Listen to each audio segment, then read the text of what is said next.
So hey guys, good morning. আশা করি তোমরা সবাই ভালো আছো।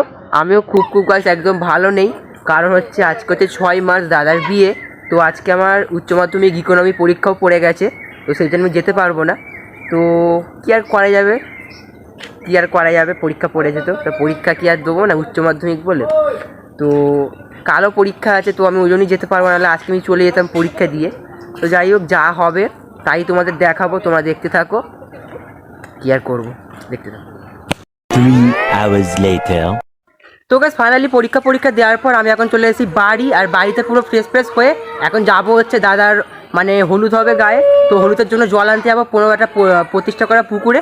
তো চলো দেখো যাচ্ছি আমরা সবাই, তো চলো দেখতে থাকো। চলো দেখো সবাই যাচ্ছে, দেখো ওইদিকে। গাইস দেখো ঠিক মতো শাক বাজাতে পারেনি, তাই আমাকে দিয়ে দিয়েছে শাক বাজাতে। দেখো আমাকে দিয়ে দিয়েছে, ঠিক মতো শাক বাজাতে পারেনি।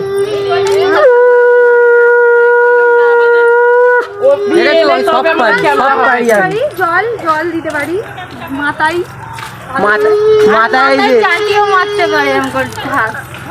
আমি সব পারি, শাক বাজাতে পারি, সব কিছু করতে পারি। মানুষের পাত্তা নেই।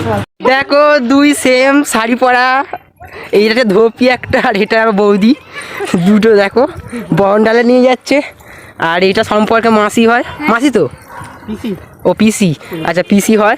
তো ডাবর নিয়ে যাচ্ছে, দেখো সব এই দেখো সব আসছে। এখন আমরা যাবো এইখানটায় প্রতিষ্ঠা পুকুরে জল আনতে। পুকুরটা দেখো কত ভয়ঙ্কর, এখানে এখন জল নেওয়া হচ্ছে। তো দেখো তারপর জল পল নিয়ে চলে যাচ্ছি ফাইনালি বাড়ি। তো দেখো দাদার গায়ে আবার হলুদ লাগছে 3 বারের মাথায়, আর এখানে আমার ঠাকমা, মা, মামি, তো সবাই আর কি দাদাকে হলুদ লাগিয়ে দিচ্ছিল, আর দাদার সঙ্গে আর কি করছিল। তো দেখো তারপর আমাকেও হলুদ লাগিয়ে দিচ্ছিল, এই যে এটা আমার বৌদি, আর পেছনে যেটা আছে ওটা আমার মামি। তারপরে ক্যামেরাম্যান দাদার ফটোশ্যুট করছিল, তো দাদার একটা বন্ধু সব পোস্টগুলো সব দাদাকে শিখিয়ে দিচ্ছিল, ঠিকঠাক করে দিচ্ছিল আর কি। তো আমি বসেছিলাম। তো এরপর দাদাকে স্নান করানো হবে, তো সেই জন্য দাদার জল আনতে আবার একটা পুকুরে গিয়েছিলাম। তো এই পুকুরটা হচ্ছে আমাদের বাড়ির পুরো পাশেই। তো দেখো এটা হচ্ছে আমার মা, তো মাথায় ঘট নিয়ে নিয়েছে ঘট ডোবাবে বলে। তো এগুলো হচ্ছে আমার মামির বোন, তো সম্পর্কে আমার মাসি হয়। এটা হচ্ছে আমার একটা বৌদি, আর দেখো পেছন দিকে আমার মামি আসছে, তো আমার মামি দেখো একটু পোজ দিয়ে দিল।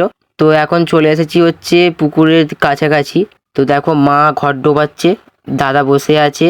তারপর মা ঘটে করে মাথায় জল নিয়ে উঠে এলো পুকুর থেকে। তারপর ওখানেই কিছু ফটোশ্যুট হলো। আর এই দেখো এদের অবস্থা দেখো, মায়ের আঁচলে করে কী সব গাছের ডাল পাল বেঁধে দিয়েছে। তো দেখো আরও বাঁচছে যাতে যেতে না পারি, যাতে আটকায় গাছের ডালগুলো। তো মানে কি বলবো, নাকি নিয়ম এগুলো। তো যাই হোক ফাইনালি চলে এলাম তারপর হচ্ছে বাড়ি। তো দেখো এ পরীক্ষা দিতে গিয়েছিল, তো পরীক্ষা দিয়ে এলো, আর এখানে দেখো দাদা স্নান করানো হবে দাদাকে। তো সেই জন্য এখানে সিল রেখে দেওয়া হয়েছে, আর এই দিয়াটা সব বুঝিয়ে দিচ্ছিল যে কি করতে হবে। তো দাদাকে সবাই মিলে স্নান করাচ্ছে। তো তারপর চান করার কিছুক্ষণ পর বামুন চলে এসেছিলো দাদা নানি মুখের জন্য। তো দেখো এটা হচ্ছে আমার বাবা, তো আমার বাবা হচ্ছে দাদাকে নানি মুখের জন্য সম্প্রদান করে দিচ্ছিল। তো আমার বাবা আসলে এসব কাজ কোনোদিন করেনি, তাই দেখো একটু ভয় করছিল। তারপর নানি মুখের পর দাদা দেখো পুরো সেট আপে রেডি হয়ে গেছে বিয়ে করতে যাবার জন্য। তো এখানে সবাই মিলে দাদাকে বরণ করে নিচ্ছিল, তো দাদা যেহেতু বিয়ে করতে যাবে। আর দেখো এইখানে হচ্ছে যাওয়ার সময় আমার মাসি একটু ইমোশনাল হয়ে গিয়েছিল, কেঁদে ফেলেছিল। তো যাই হোক তারপর হচ্ছে আমরা চলে গেলাম মেন রোডে যাওয়ার উদ্দেশ্যে। দেখো কত লোক, মানে সব দেখছে আমার, মানে আমি ভাবছি যে কি হবে, মানে আমার বেলা কি হবে। তো দেখো কত তত্ত্ব গিয়েছিল, এই যে এগুলো সব তত্ত্ব, মেয়ের বাড়ি যাবে। আর এই যে কটা দেখো কেমন হয়েছে তত্ত্বটা। আর আমি একে আগাচ্ছিলাম যে এই নৌকোটা করে তোকে নিয়ে যাব, গাড়ি করে নিয়ে যাব না। তারপর দেখো গাড়িটা দেখাচ্ছি তোমাদের কেমন সাজানো হয়েছে, তোমরা কমেন্ট করে জানিও। আমার তো হেভি লেগেছে। তো মানে দেখো একটা লাভের মধ্যে গাড়িটা সাজানো হয়েছে। তারপর ফাইনালি 4.5 ঘন্টা পর গাড়ি থেকে নামলাম, মানে যেখানে বিয়ে হবে দাদার শ্বশুর বাড়ি। তো মানে গাড়িতে অনেক নাচ গান করেছিলাম, তো সেগুলো আর কি ক্লিপ নেওয়া হয়নি, অনেকটাই টায়ার্ড ছিলাম, কারণ 4.5 ঘন্টার রাস্তা তোমরা বুঝতেই পারছো। তো দেখো এখানে আর কি বিয়েটা হচ্ছে। তো তোমাদের মনে এখন প্রশ্ন থাকতে পারে যে বিয়েটা কোথায় হচ্ছে, যে এত দেরি এত দূর। তো মানে বিয়েটা হচ্ছে আর কি সুন্দরবন সন্দেশখালি। তো দেখো তারপরে হচ্ছে এবারে শুভ দৃষ্টি হবে, তো সেই জন্য বউকে নিয়ে চলে এসেছিল। আর মানে এর অবস্থাটা দেখো খালি। তো এবারই হচ্ছে মালা বদল।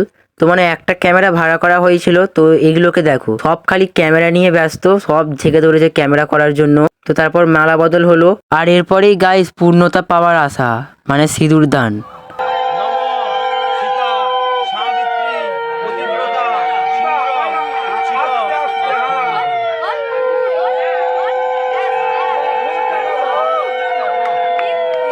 তারপর দেখো সিঁদুরদানের পর কত বড় ঘোমটা চাপা দিয়ে দিল মুখে, মানে লজ্জাবস্ত আর কি। মানে কি ক্যামেরা গেছে ফটো তুলবে, মানে এত বড় ঘোমটা দিয়ে দিল। তো ক্যামেরাও খুব রেগে গিয়েছিল ক্যামেরাম্যান।